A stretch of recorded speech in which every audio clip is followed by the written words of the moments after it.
All right, make a quick video just because. That's the wiring harness that's got to go in that unibody.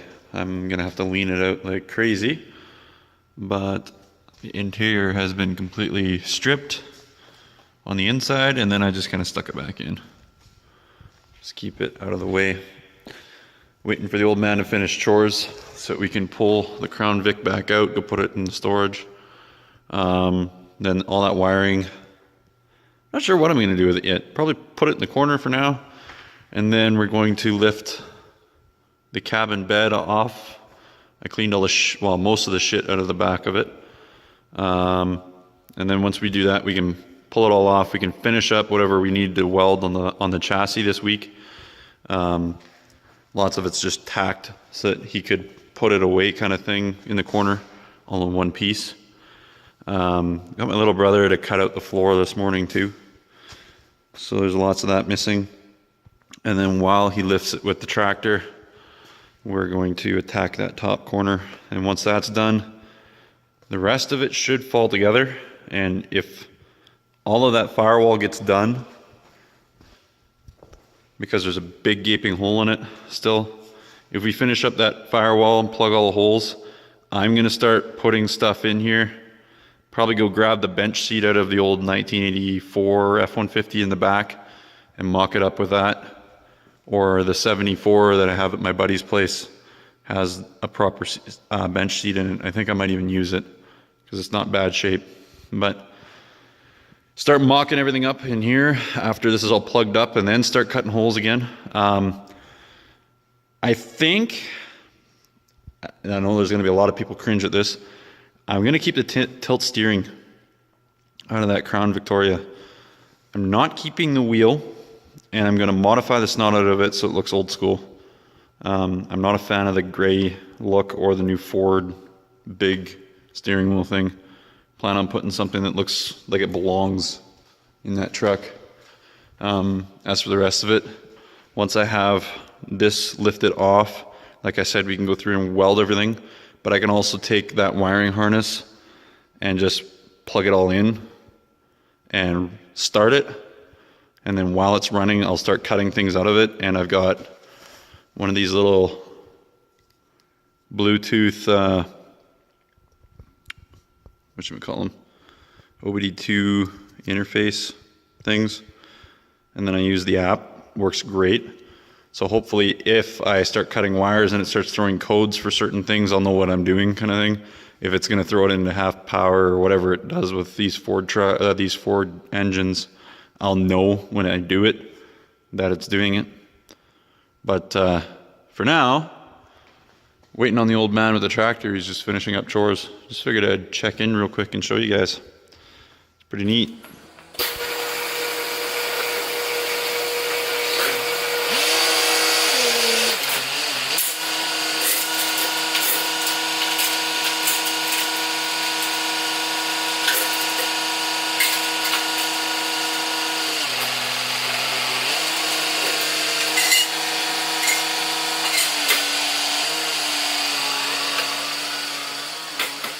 Here's another quick video. It just occurred to me that I never got a video of the rear suspension. I'm currently in the middle of wiring. Lots of fun. Not really, though. That's the way we're setting our suspension up. All it is a track bar. What do you call them? I don't remember the proper name for them. It's just what I'm calling it for now. Go with it. Basically, that's just what came out of the Crown Vic. Those are modified. They said it was really weird welding it, so I'm probably going to pull them off and build custom ones just because I don't trust whatever that is. I don't even know what material it is. Don't know if it's weldable. It's kind of just tacked there for now. Just some custom mounts for, I think you can see them better that way. They're custom mounts that are welded to the axle tube. And then on the ass end of them, they have a set of holes, and they will hold shocks that come up across here, and we'll have coils in here. That's how far the engine is moved forward from the swap from the Crown Vic to the long bed. Oops. from the Crown Vic to the long bed unibody. I've currently got it this far. Actually, that's a lie because those wires are disconnected right now. Basically, I've got it to the point where you can turn the key and it'll turn over. It's not throwing any codes. OBD2 says it's fine, but when you turn it on, my gauge clusters in the city, me being the dumbass I am, left them there by accident. When you turn the key on, the lighting control module is the thing that beeps underneath the dash, and it's silent for about 3 minutes, and it beeps 5 times, and then it waits another minute and then beeps again.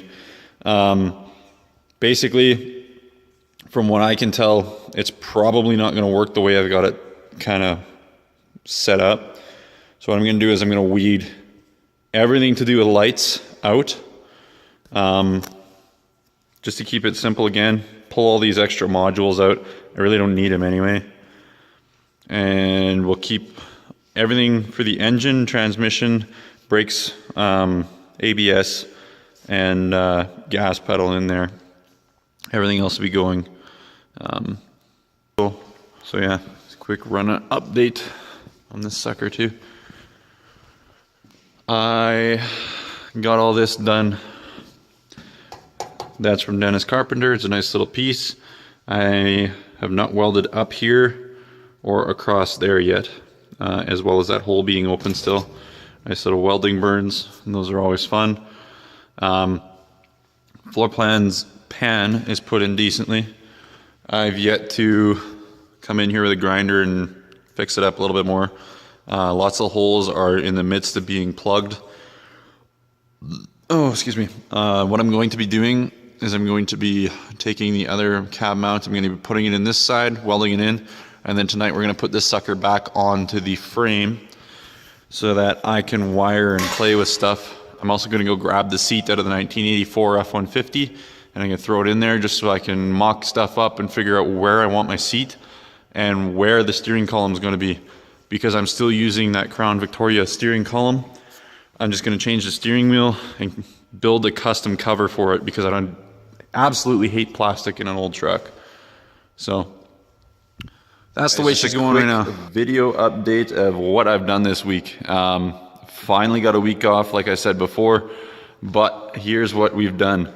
I have closed the hole in the firewall. It is a hell of a lot prettier now than it was before. Got it sitting up on sawhorses, so we got all the bottom work done on the front side of the truck. There are a couple spots in the back side of this cab that need to be done yet. Kind of like that spot there, and then we found another spot just underneath the saw there where we banged a hole through because of the rust. Apparently there's a hole there. I don't know what for, but got that all fixed up. Looks pretty good.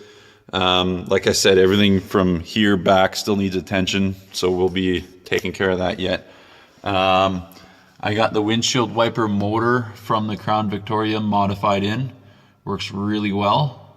All it is taking there's an old arm on the back side of that motor that just turns around and around. And basically, if you pull it off, you can take a die grinder and open up the sizing of the hole to fit the new motor. And then all you have to do is drill new holes in that plate to fit the new motor. Super easy, and it took me like 20 minutes to do. And it should go home now to where it is now, which is on the bottom. It'll home, it'll do all that fun stuff, and it'll all work with the OEM. I'll work with the OEM steering column that I'm going to be using and modifying. That is all the wiring that I pulled out of the wiring harness. If you want to know more about the wiring harness, let me know. Well, not let me know, sorry. I'm posting another video on here. It's just not going to be in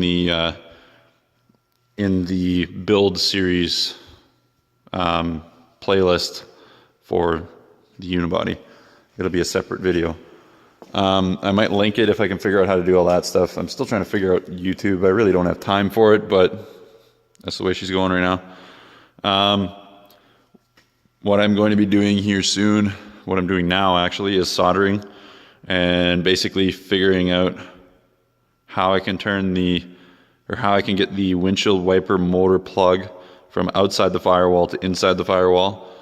And then basically I'm modifying it so that everything that's in the unibody itself, like lights and all that, is going to stay in it. And then you pull the plugs and you can pull the chassis off, and then everything that has to do with the chassis, such as ABS, fuel pump, anything else like that, is all going to be separate wiring harness. It'll all stay with the chassis once it's pulled. That's what I'm doing right now. Bit of a gong show, but you know how it is. Where we're at for the week is just that, yeah, got all that done. That took me way longer than it should have, but it's all done right now. Big thanks to Dennis Carpenter. Those parts fit perfect. And this means we're one step closer, which is wicked, because I think tonight we're going to be welding calf cages again, which means that this is going back onto the body. And from what I'm thinking, if I get time, I'm going to go pull a seat, and I'm going to figure out where the steering column goes, where the gas pedal goes, where the brake pedal goes, etc. Which is kind of exciting, but at the same time, it's got a long way to go yet. But I'm kind of excited. But anyway, like before, comment, subscribe, like the video, do whatever you got to do. Let me know that you're out there. Much appreciated, guys. Thanks.